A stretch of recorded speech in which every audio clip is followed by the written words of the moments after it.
Olá, sejam bem-vindos, estamos de volta no canal Palavra aqui da Vida ao Homem e hoje nós vamos de EBD, Escola Bíblica Dominical, lição de número 9, Como Vencer as Oposições à Obra de Deus. Antes de mais nada, não esquece já, deixa eu avisar você aqui, se inscreve no canal se você não for inscrito, deixa aquele like, compartilhe esse vídeo com os seus amigos e irmãos da Escola Bíblica Dominical e vamos juntos aprender a Palavra de Deus. Se você tiver dúvidas, deixa aí no comentário que a gente vai respondendo, tá bom? Então vamos lá. Esta lição hoje, ela vai falar sobre como se vencer as oposições que nós enfrentamos na obra de Deus. Texto áureo. Mas em todas essas coisas somos mais do que vencedores por aquele que nos amou. Romanos 8,37. Verdade prática. Quando depositamos nossa confiança em Deus, descobrimos que Ele é muito maior do que todos os obstáculos que encontramos. A nossa leitura bíblica está no livro de Neemias, capítulo 4, verso de 8 a 20, e 1 João, capítulo 4, verso 4, e depois capítulo 5, verso 5. E ligaram-se entre si todos para virem atacar Jerusalém e para desviarem do seu intento. Porém, nós oramos ao nosso Deus e pusemos uma guarda contra eles, de dia e de noite, por causa deles. Então disse Judá: já desfaleceram as forças dos acarretadores, e o pó é muito, e nós não poderemos edificar o muro. Disse, porém, os nossos inimigos: nada saberão disso, nem verão, até que entremos no meio deles e o matemos, assim faremos cessar a obra. E sucedeu que, vindo os judeus que habitavam entre eles, 10 vezes nos disseram que de todos os lugares tornavam a nós, pelo que pus guardas nos lugares baixos por detrás do muro e nos altos, e pus o povo, pelas suas famílias, com as suas espadas, com as suas lanças e com os seus arcos. E olhei e levantei-me e disse aos nobres e aos magistrados e ao resto do povo: não os temais, lembrai-vos do Senhor, grande e terrível, e pelejai pelo vosso irmão, vossos filhos, vossas mulheres e vossas casas. E sucedeu que, ouvindo os nossos inimigos, que já sabíamos, e que Deus tinha dissipado o conselho deles, todos voltamos ao muro, cada um à sua obra. E sucedeu que, desde aquele dia, metade dos meus moços trabalhavam na obra, e outra metade deles tinha as lanças, os escudos, os arcos e as couraças, e os chefes estavam por detrás de toda a casa de Judá. Os que edificavam o muro e os que traziam as cargas e os que carregavam, cada um com uma mão fazia a obra e na outra tinha as armas. E os edificadores, cada um trazia a sua espada cingida aos lombos e edificavam, e o que tocavam a trombeta estava junto comigo. E disse eu aos nobres e aos magistrados e ao resto do povo: grande e extensa é a obra, e nós estamos apartados do muro, longe uns dos outros. No lugar onde ouvirdes o som da buzina, ali vos ajuntareis conosco, o nosso Deus pelejará por nós. 1 João 4, verso 4 e depois 5, verso 5. Filhinhos, sois de Deus e já os tendes vencido, porque maior é o que está convosco do que aquele que está no mundo. Quem é que vence o mundo, senão aquele que crê que Jesus é o Filho de Deus? Muito bem. Então, nós vimos na lição anterior que houve uma adversidade em relação à projeção de construção dos muros, mas a obra não parou. E agora, novamente, nós vamos ver como foi que houve essa resistência e como foi solucionado. Então, na lição 7, a gente viu a construção do muro provocou a resistência dos samaritanos, e agora nós vamos ver como foi esse desfecho entre eles. Primeiro ponto da lição: qual a procedência deste ataque? A Bíblia revela que a verdadeira força por trás do ataque não é o homem. Muitas vezes é uma influência por trás do homem. É uma influência maligna, é um principado, é uma potestade, é um demônio que está ali trabalhando em prol para que a obra de Deus ela não prospere, não avance. Então, um texto muito interessante vai dizer assim, ela diz: não temos que lutar contra carne e sangue, mas sim contra os principados, as potestades, os príncipes das trevas deste século, contra as hostes espirituais da maldade nos lugares celestiais. Efésios 6:12. Muitas vezes isso é influência maligna para atrapalhar a obra de Deus, para atrapalhar a vida do homem de Deus, para atrapalhar a vida da mulher de Deus, para impedir o progresso do povo de Deus. Qual a orientação que a Bíblia dá diante desta luta? Tópico 2. Ela vai dizer o seguinte: portanto, tomai a armadura de Deus, para que possais resistir no dia mau, tendo feito tudo, ficar firme. Efésios 6:13, né? Do verso 10 em diante, você pega ali a armadura de Deus. Então, nós só podemos vencer essas batalhas, essas dificuldades, essas barreiras, se vestirmos as armaduras de Deus, se tomarmos posse das armas de Deus e se estivermos diante dele. Tópico 3. Nesta luta contra o mundo invisível, as armas mais eficazes é a fé. Ou melhor, a arma mais eficaz é a fé, né? Porque sem fé é impossível agradar a Deus. Eu não tenho como lutar contra aquilo que eu não vejo se eu não tiver fé naquele que me guarda, naquele que me protege. Então, eu não vejo a Deus, você não vê a Deus, nós não vemos a Deus, mas nós cremos que Ele nos guarda, nos protege, nos socorre, nos abençoa diariamente. Então, eu preciso ter fé, porque se eu não tenho fé, eu não tenho como acreditar nisso, eu não tenho como esperar isso, eu não tenho como ficar parado diante das coisas que acontecem comigo e eu posso ter o impulso de agir humanamente. Tópico 4. Nesta luta, as armas devem ser espirituais. Só as armas espirituais atingem e alcançam os reais inimigos, né? Quantas vezes nós estamos enfrentando, estamos falando com pessoas que estão sob efeito de demônios perigosíssimos, pessoas que não te suportam, que não te aguentam, que não querem te ver de jeito nenhum, pessoas que zombam de você, pessoas que fazem coisas horríveis para ver a sua queda, a sua ruína. Aquelas pessoas muitas vezes estão sob influência de demônios terríveis e nós não sabemos, nós não vemos. E a única forma de eu conseguir quebrar aquele jugo, quebrar aquela barreira, é usando as armas espirituais. Síntese do tópico 1. A nossa luta é, antes de tudo, espiritual. Os inimigos visíveis são meramente instrumentos dos demônios os quais nos atacam. No entanto, as nossas armas também são espirituais, pois não lutamos contra carne e sangue.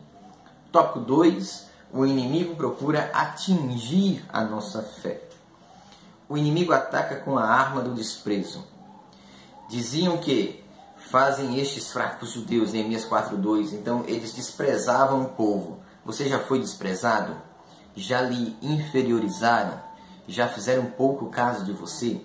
Já fizeram você, tentaram fazer com que você pensasse que você era menos do que o que de fato você é? Deixa aí nos comentários, sim ou não. Deixa aí com a gente.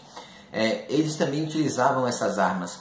Eles queriam que os judeus se sentissem inferiores, menosprezados, desprezados, e assim seria mais fácil dominá-los, né?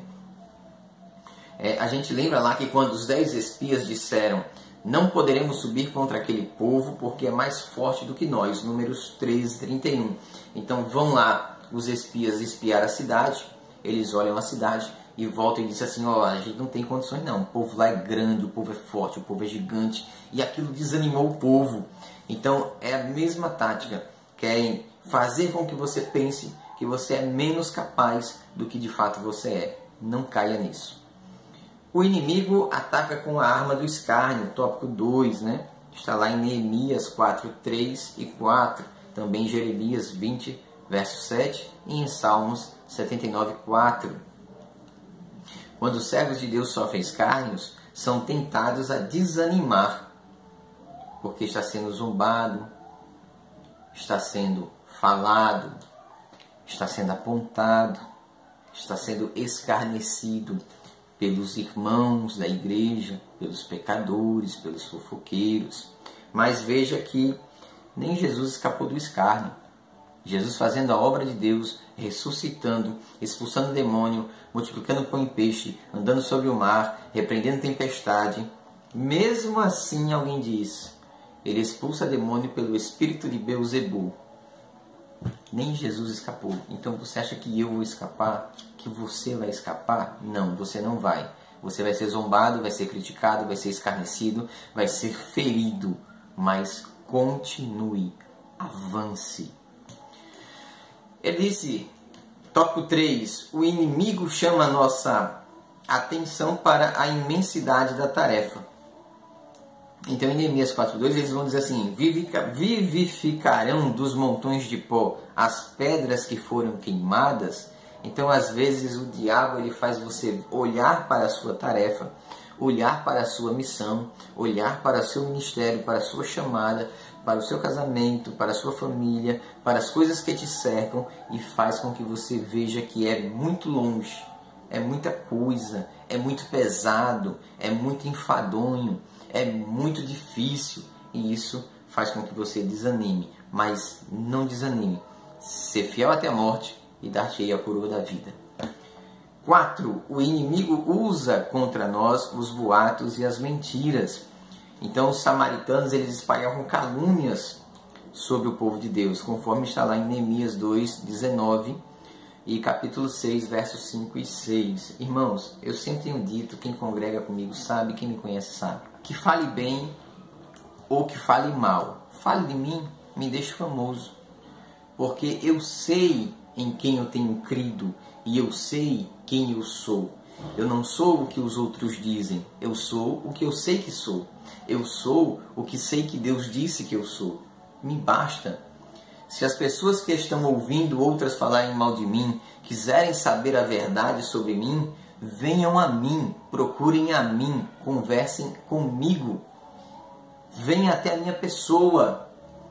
Eu não tenho que provar nada para ninguém, eu não preciso provar nada para você. Você não precisa provar nada para mim, porque eu sei o que eu sou e eu sei em quem eu tenho crido.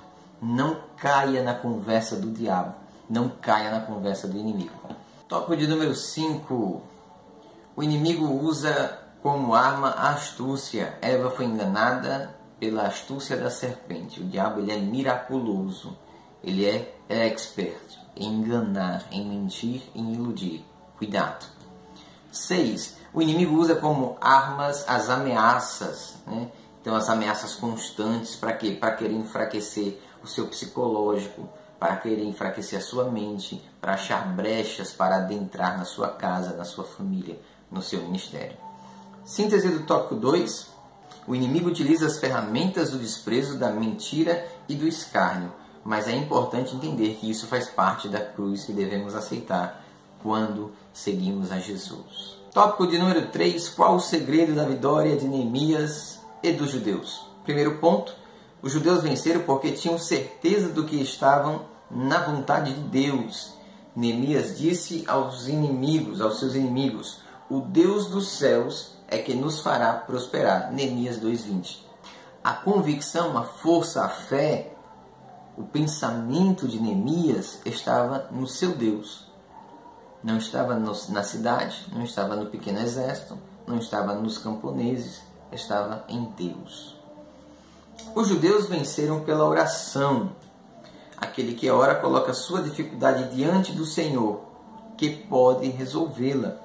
O mesmo Deus que nos exortou a orar também nos prometeu nos responder. E essas respostas, essas promessas estão em Jó 22:27, Salmo 50:15, 46:1, Mateus 7, 8 e 11. Então, orar é o caminho da vitória, é o caminho do sucesso. Não é fácil, é difícil. O joelhinho dói, as costelinhas dói no banco, a mãozinha dói, o sono bate. É difícil, mas é o caminho. 3. Devemos também orar, assim como eles oravam, né? E nós temos aqui alguns motivos que são importantes, né? Paulo vai dizer aos Colossenses, perseverai em oração, Colossenses 4:2. Primeiro, por que perseverar em oração? Porque orar é impedir que alguma coisa nos tire do foco. Orar é contar a Deus os nossos problemas, as nossas dores, as nossas tristezas e sairmos dali renovados, mas isso requer autodisciplina. Não é motivação, é disciplina, é diferente. Motivação, ela é esporádica. Disciplina, ela é independente do resultado. Disciplina. Segunda coisa, persistir em orar, ainda que o diabo procure tornar pesada e difícil a oração. Daniel orou, quase que morre, mas orou. 21 dias depois, chega Gabriel e diz a ele: olha, desde o dia que você orou, Deus ouviu, mas eu tive uma batalha para chegar até aqui. Então continue orando. E é claro, número 3, orar até que a resposta venha. Isaías 62:8 fala disso. Lucas 24:49 vai falar disso, né? O próprio Jesus ele vai orar 3 vezes pela mesma coisa, lá em Mateus 26:44.